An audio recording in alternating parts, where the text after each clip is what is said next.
Hello, എല്ലാവർക്കും നമസ്കാരം. ഞാൻ നിങ്ങളുടെ സ്വന്തം doctor Kavitha Warrier. Welcome to my channel. So നമ്മൾ പലവരും ബ്ലഡ് റിപ്പോർട്ട് കിട്ടുമ്പോൾ നമുക്ക് കുറേ സംശയങ്ങളുണ്ട് അല്ലേ? MCV എന്താണ്, MCHC എന്താണ്, HB എന്താണ്, PCV എന്താണെന്നൊക്കെ പറഞ്ഞിട്ട്. സോ ഒരുപാട് പേഷ്യൻസ് എന്നോട് ചോദിച്ചു ഈ സംഭവം എന്താണ്. അപ്പം ഞാൻ വിചാരിച്ചു അതിനെക്കുറിച്ചിട്ട് ഒരു വീഡിയോ ഇട്ടാലോ എന്ന് കരുതിയിട്ടാണ് ഇന്നത്തെ video. Okay, so don't forget to like, share and subscribe my channel. PCV എന്ന് വെച്ചാൽ പാക്കേജ്ഡ് സെൽ വോളിയം എന്നാണ് അതിൻ്റെ ഫുൾ ഫോം, അഥവാ ഹിമാറ്റോക്രിറ്റ് എന്നൊരു പേരും കൂടിയുണ്ട്. ചില ലാബിൽ നമ്മൾ ടെസ്റ്റ് ചെയ്യുമ്പോൾ അതിന് ഹിമാറ്റോക്രിറ്റ് എന്നുള്ള പേരിലായിരിക്കും, ചിലത് PCV എന്നായിരിക്കും വരിക. അപ്പോൾ ഈ സംഭവം നമ്മുടെ ശരീരത്തിൽ ഇത്ര ശതമാനം ആവശ്യമുണ്ട് എന്ന് പറയുന്നുണ്ട്. അപ്പോൾ ഇത് എന്താണ്? ഇതിൽ RBCയുടെ ശതമാനം എത്ര ഉണ്ട് എന്ന് കണ്ടുപിടിക്കാനാണ്. അതായത് PCV ഇത്ര കുറവാണെങ്കിൽ ഇത്ര RBC ഉള്ളൂ, അല്ലെങ്കിൽ RBC കൂടുതലാണ്, കുറവാണ്, ഇങ്ങനെ ഒരു സംഭവമാണ് ഇതിൽ കാണിക്കുന്നത്.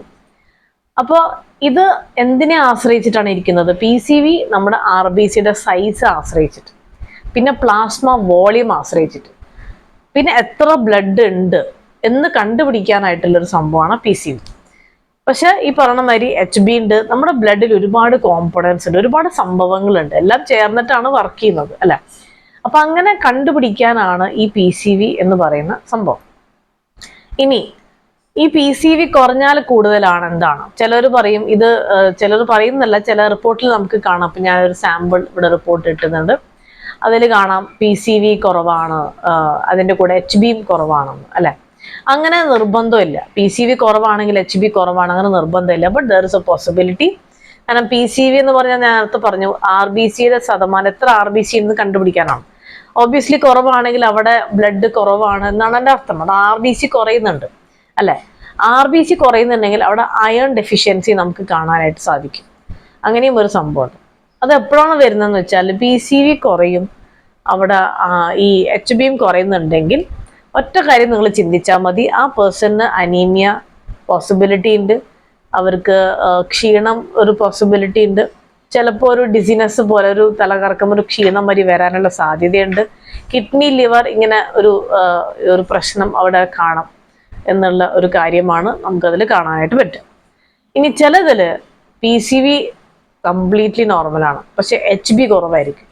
അങ്ങനെയും അപ്പോൾ എല്ലാ ഘട്ടത്തിലും PCV കുറഞ്ഞാലും കൂടുതലാണെങ്കിലും HB കുറഞ്ഞാലും കൂടുതലാണെങ്കിലും വട്ട് എവർ ഇറ്റ് ഈസ്, എല്ലാം related to kidney, liver and anaemia. ഈ മൂന്ന് കാര്യങ്ങളെയാണ്, ഇതിലേതെങ്കിലും മൂന്നെണ്ണത്തിലാണ് പ്രശ്നങ്ങൾ നമുക്ക് വരുന്നത്.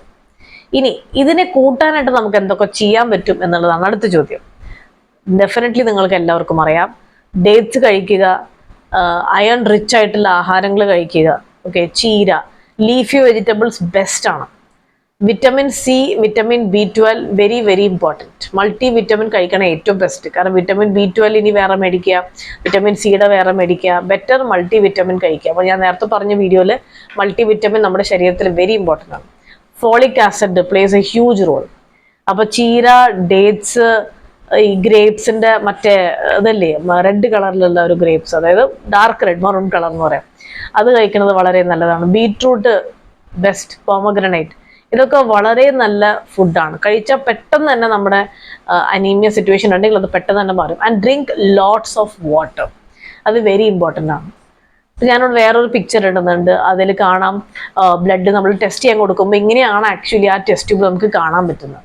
അതിൽ പലതരത്തിൽ നോർമൽ ആണെങ്കിൽ ഇത്ര ബ്ലഡ്, ഇത്ര പ്ലാസ്മ, ഇത്ര WBC ഇങ്ങനെ കാണും. വേറൊരു ട്യൂബിൽ കാണാൻ ചിലപ്പോൾ പ്ലാസ്മ കുറവായിരിക്കും, ചിലപ്പോൾ WBC കൂടുതലായിരിക്കും. WBC കുറയുമ്പോൾ RBC കൂടുതലായിരിക്കും. ഇങ്ങനെ ഒരു സംഭവമാണ്. പക്ഷെ ഇതൊന്നും നമ്മൾ എന്ത് ചെയ്യണില്ല, നമ്മൾ അറിയുന്നില്ല. നമ്മൾ ടെസ്റ്റ് ചെയ്യുമ്പോൾ മാത്രമേ നമ്മൾ ഇതൊക്കെ അറിയുന്നുള്ളൂ. സോ ഇനിയും കൂടുതൽ ഇതേമാതിരിയുള്ള റിപ്പോർട്ടിൽ നമുക്ക് എന്തെങ്കിലും അറിയണം എന്ന് ആഗ്രഹം ഉണ്ടെങ്കിൽ കമൻറ്റ് ബോക്സിൽ കമൻറ്റ് ചെയ്യും.